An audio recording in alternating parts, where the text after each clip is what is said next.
Hey people, welcome to this Texas garden. Today, officially, with this episode, we are getting the growing season started on February 22nd, 2026. This is the first video of the year. I haven't uploaded any video in a long time. Life gets in the way. We've been very busy, but the growing never stops. So I want to show you two things. I want to show you how we kept our sensitive to cold weather plants alive through the winter, and I want to show you the growing station. This is I wanted to show you what light I use uh, to uh, um, to keep these plants alive. That if we kept outside, they will definitely die. Do it when it's getting very cold. As you can see right here, we have as you can recognize, this is some dragon fruit cactus stems that I'm trying to grow since last year. Well, actually, like 2 years. I go in episodes of that I get to neglect them from time to time, and I feel bad about it. But and then I go into, you know what, I'm gonna take care of those dragon fruits, and I'm gonna make them grow, and then I get to neglect them again. But anyways, now I'm really determined to take care of them. This year is the year, dragon fruits. This year is the year that you are gonna grow spectacularly, and you're going to produce beautiful fruits. 2026 is a year. So they were kept alive all through the winter since last year, since December. We are in Houston, Texas. The cold weather is not too bad here. We have only like a couple of weeks of really cold weather, and in the 20s, mid 20s, maybe low 20s Fahrenheit. Like a couple of weeks through the winter. Nothing too dramatic, but if these guys stay outside for less than one day, they're done. Boom, they get all freezed up, and they die. So for that, I want to show you the most important thing for this setup is, well, two things: to bring them inside, indoors, away from the cold weather, and the proper light. I want to show you. For that, this year I'm using this light. We were using another kind of light. I don't have it right now. It was on that outlet over there for that area. And I had that area full of plants. I had guavas. I had a lot other plants under that light, but I took them outside already. Yeah, all through winter the garage gets packed and crowded with plants. So, but I took them outside already, and I got only this bunch left indoors. This papaya again is they're being neglected too. I kept 3 in this pot, but I'm gonna take them outside this year, like maybe tomorrow, and I want to put them because it's pretty much. I don't think the weather is gonna get too bad anymore. So these guys are going outside again very soon. So monsteras, there's no way they will survive that cold weather through the winter. So they gotta come inside. And some orchids in there. Some aloe vera. As you can see, you gotta know which plants you gotta bring indoors. You can bring indoors some really sensitive plants like peppers. You want to overwinterize some peppers. Yeah, you can bring them inside. If you love a particular pepper, so Anaheim peppers, some jalapeno peppers, some habanero peppers that you love, and you have it in pots. Oh, actually, I have a pepper plant here. As you can see, it's a Pekin pepper. You can see the little chilies over there, little Pekin. Yeah, I have one pepper that I really like.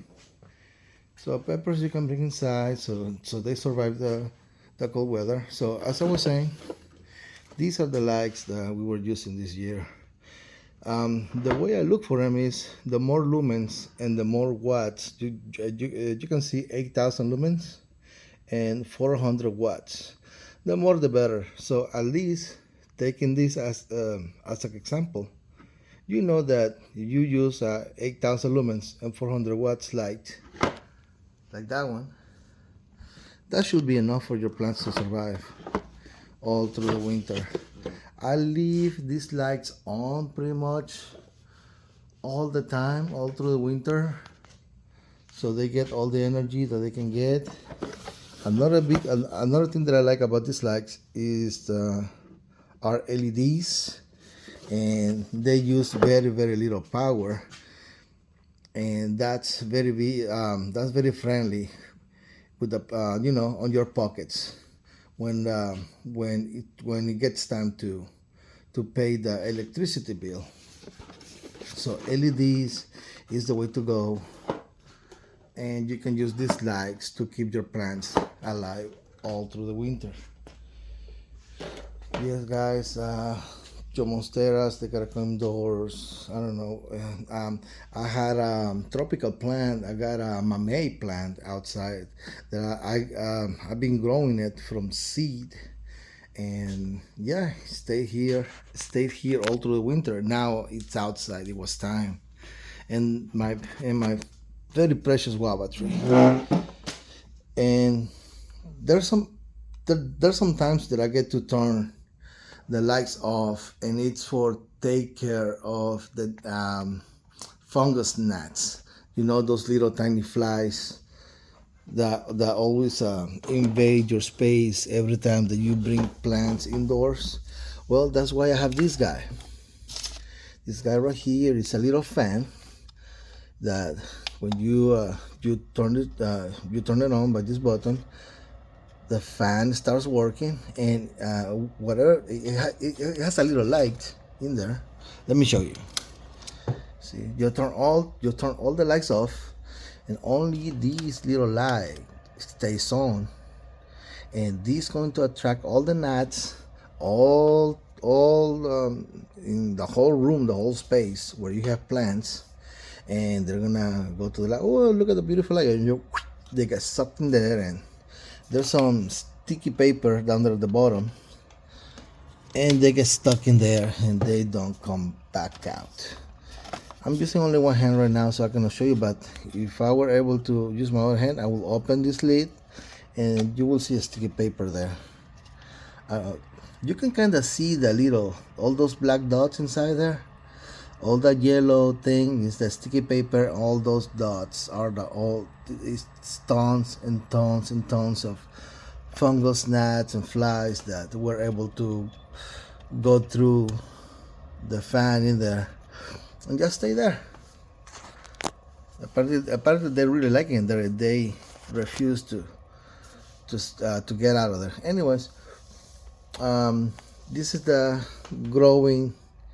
my growing station. This little space right here. I got this table, I got the lights. Oh yeah, so another thing, I keep just for controlling all those freaking vicious gnats.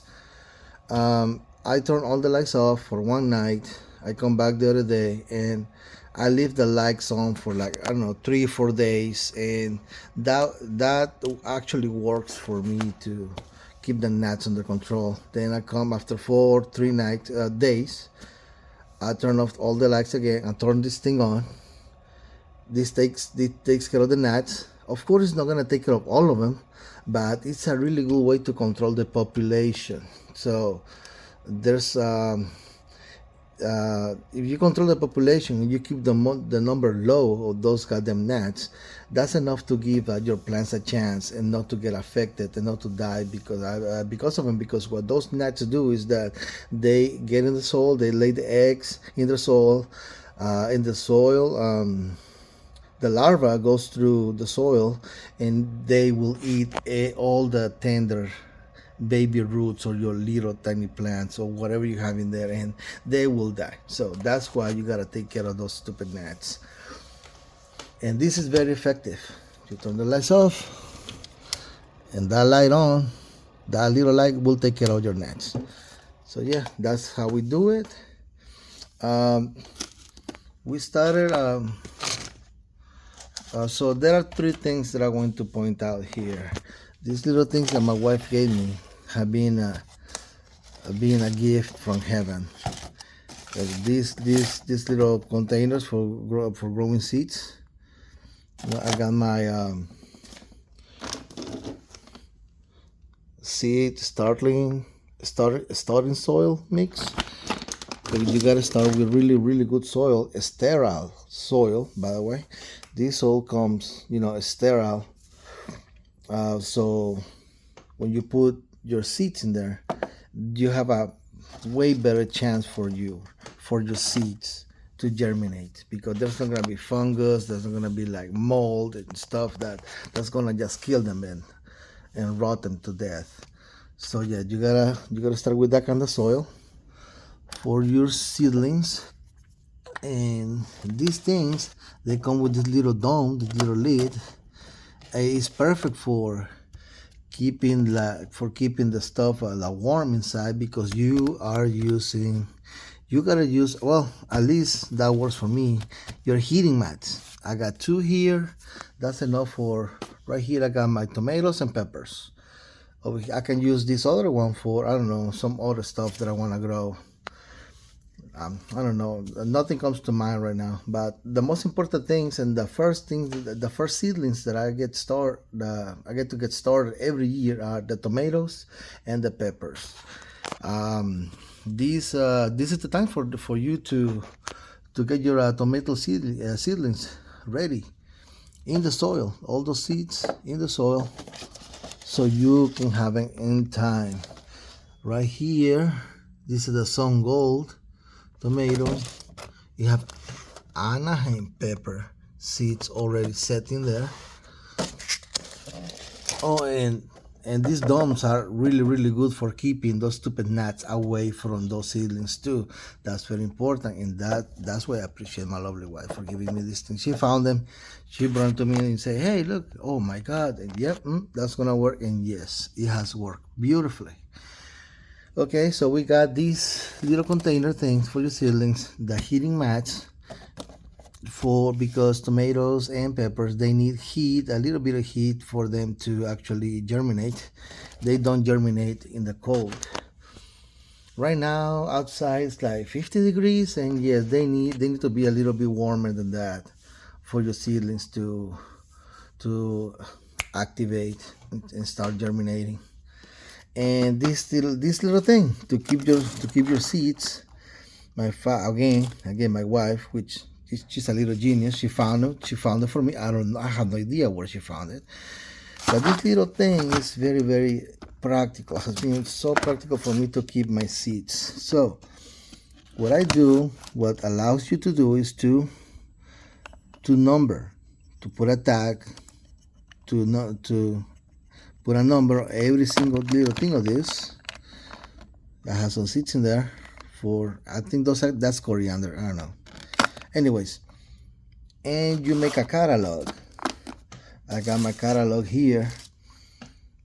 Every single thing. Number 1 is leeks. Number 2, Jimmy Nardello. You can put them in the order that you find more convenient for you. This was been working for me. I left some space. I left a few empty here and there for me to add stuff as I go, to add seeds and all that. So and that has kept my seeds like dry and safe, away from molds, away from humidity especially. That's very important, and this has worked beautifully for it. So this is my catalog. Oh, and I took a picture too, just in case, because I know me, and I knew I was going to lose this piece of paper, but I took a picture. I keep it in the cloud, and I can make a print of it whenever if I ever lose this little catalog. So yeah, you gotta use your technology, guys. Just you take a picture, keep it in the cloud, boom, they're always ready there for you. so you don't get to be guessing where do you have your, let's say, your I got cat name there, your culantros or eggplant or cabbage seeds.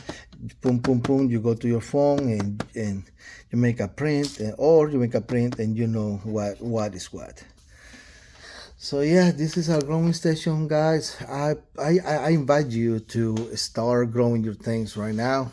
You are right here on north hemisphere, or right now, and you are like, you don't want to get too late in the season, and you're gonna get on time for your tomatoes to be ready out there by May or June. Yeah, you gotta start right now, guys. You gotta start right. I really encourage you to start right now,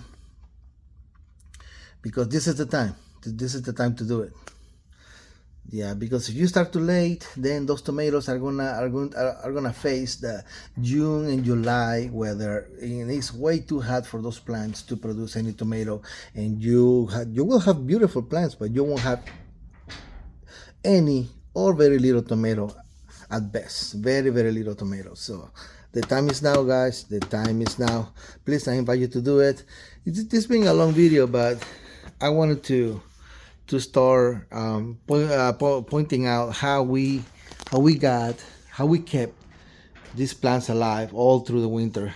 As so I show you with the example the monsteras and dragon fruits, which are very sensitive to cold weather, and you see they are thriving here. Very soon they will go back outside again, though, but they stayed alive through the winter.